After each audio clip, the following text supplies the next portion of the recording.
Air pollution అంటే వాతావరణ కల్యూషన్కి heart సమస్యలకి ఏమైనా లింక్ ఉందా? ఈ మధ్యన దీని గురించి చాలా ప్రశ్నలు అడుగుతున్నాము.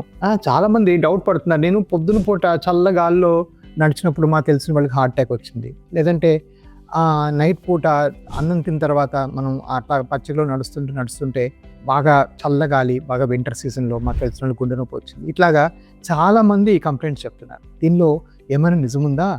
అసలు వాతావరణ కాలుష్యానికి హార్ట్ డిసీజ్కి లింక్ ఉందా అంటే answer is yes.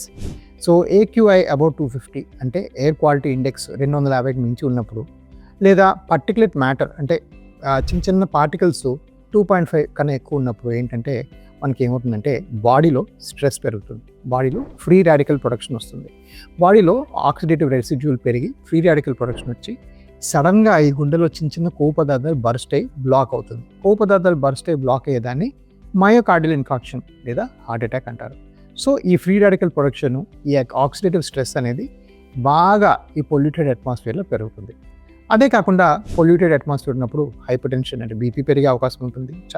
Plus pollution ఎక్కువ ఉన్నప్పుడు వేరేవి కూడా అంటే మీ ఓవరాల్ ఇన్ఫ్లమేటరీ ఇండెక్సెస్ కూడా అన్నీ మారుతాయి. సో డెఫినెట్గా బాగా పొల్యూటెడ్ అట్మాస్ఫియర్ని మీరు ఎక్స్పోజ్ చేసుకోకూడదు.